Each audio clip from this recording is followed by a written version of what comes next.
Assalamualaikum warahmatullahi wabarakatuh. Sahabat dan teman pecinta anggrek semua, apa kabar? Saya doakan semoga semua dalam keadaan sehat walafiat, amin. Seneng ya kalau ngelihat rawatannya itu tumbuh subur, apalagi sampai berbunga kayak begini ya. Rasanya capeknya hilang, penasarannya terjawab, akhirnya anggrek kita berbunga juga. Tapi untuk kedua jenis anggrek yang ada di balkon Flower Family Fun ini ya, James Story dan Vanda Douglas ini termasuk anggrek yang rajin berbunga. Karena kebutuhan dasarnya kami penuhi. Apa sih kebutuhan dasar dari anggrek? Ikuti terus video kali ini karena lagi dan lagi Flower Family Fun ingin sharing tentang bagaimana cara membungakan anggrek. Sebenarnya ini sudah sering ya, tapi karena membungakan anggrek ini tidak hanya melulu dipengaruhi oleh faktor utama, ada juga faktor-faktor pendukung lain yang menentukan anggrek itu bisa berbunga atau tidak. Maka itu saya memandang perlu untuk bikin konten ini sekali lagi ya. Mudah-mudahan ini bermanfaat dan mudah-mudahan bisa dipraktekkan sehingga anggreknya bisa segera berbunga. Ikuti terus dan jangan lupa di subscribe, jika menyukai dikasih like dan di sharing di media sosialnya. Terima kasih.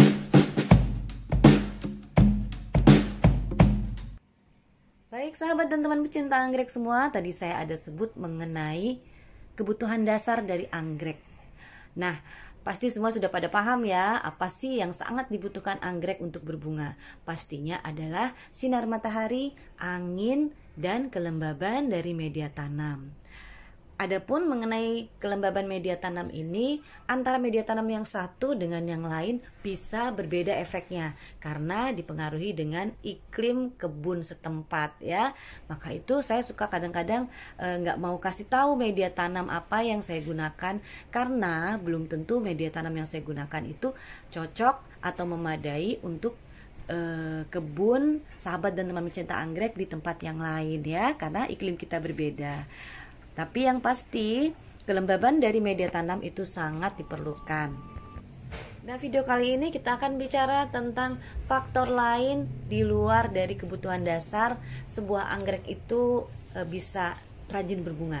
Apa kira-kira faktor lainnya itu? Iya, pemupukan ya.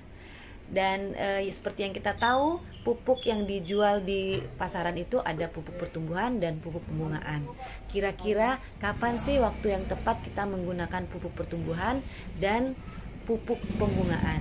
Apakah ini waktunya berbeda atau bisa kapan aja kita berikan? Nah, ikuti ya video kali ini, dan ini adalah pengalaman saya pribadi. Bisa kita lihat di sini ada mokara ya. Mokara ini jenisnya adalah monopodial. Tumbuhnya itu bergerak ke satu arah, tidak ke samping kiri atau ke kanan ya.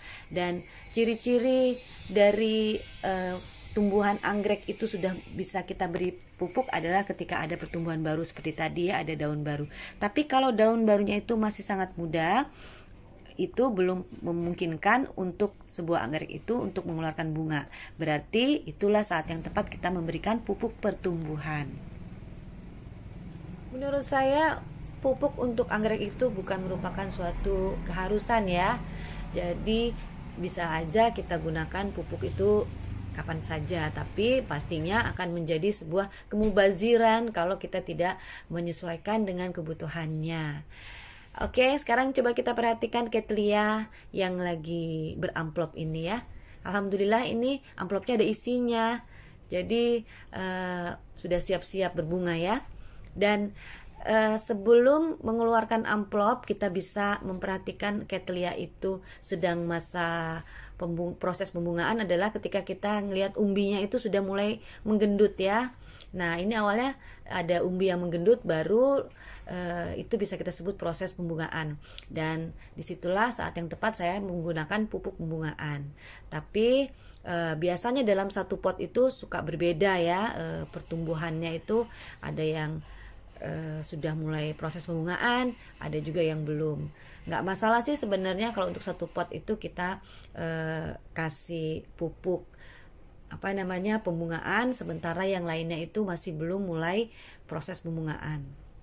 Oke, kita bergerak ke sebelah sini potnya. Ini ada Grammatophyllum ya yang masih masih pra remaja ya.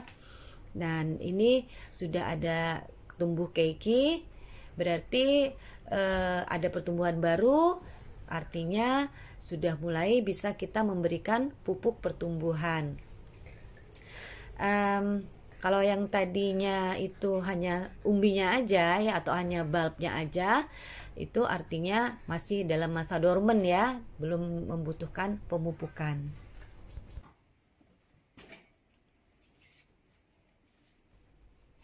Nah, kalau untuk Virusonara ini saya sudah mulai kasih pupuk pembungaan karena sudah siap ya. Untuk Catasetum yang ini, nah ini adalah Catasetum yang gundul ya, artinya dia lagi masa dorman. Untuk masa dorman saya sudah pernah buatkan videonya, jadi silakan dicek bagaimana treatment untuk anggrek yang sedang mengalami masa dorman atau masa istirahat.